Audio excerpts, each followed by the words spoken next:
An excerpt from Peculiar Ink, a novel of the Charismata, Chapter 1, Commencement, Black and Gold, by CSR Calloway. It was not a night for miracles.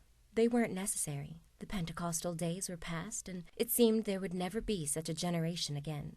Changes were about, and while environments and situations could potentially evolve, there was nothing left in Glynn County quite as time-worn as miracles. Miracles suggested a caring, active God, rather than the one that was found in Glynn. That God was inactive, unless he was doling out disappointments to those who bothered to present an empty palm or a half-lived psalm.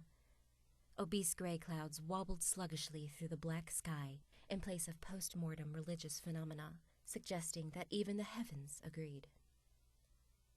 A single star peeked through, growing brighter as the darkness increased. The humid heat of early summer storms filled the space beneath the star, encumbering the Georgia earth while a cool, moist wind danced in defiance to the temperature. It swirled in the upper branches of the southeastern oaks and found delight among the expansive island beach that nudged the marshes and widening ocean. The doctor appeared patient, which was her intent if not her truth. Patience was never her virtue, and the vice president was late according to the agreed schedule. The Secret Service had been crawling the grounds for close to 3 hours, and her pumps had been sinking in the sand for at least 60 of those minutes. Eventually, the air and sand found raucous excitement in the arrival of armored helicopters, and her wait was rewarded. "Welcome to the laboratory, Mr. Vice President," she greeted him, and they shook hands. "The message expressly stated you wouldn't have time for a tour, but I do have people standing by." "I'm sure you do, Doctor." Her eyes narrowed, but she continued. "In our emailed correspondence, it wasn't clear to me what—" "Perhaps you should have asked it, Doctor." "Respectfully, sir, I asked several times if you—" "It would have been pleasant to have received an invitation from you before this visit became necessary," he said casually, eyes raking over the beach's foliage.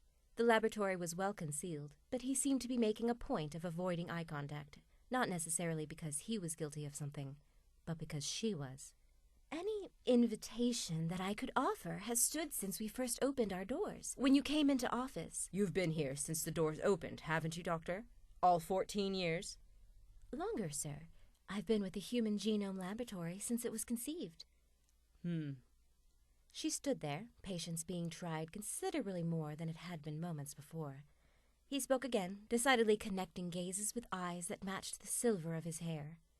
"How are the subjects, Doctor?"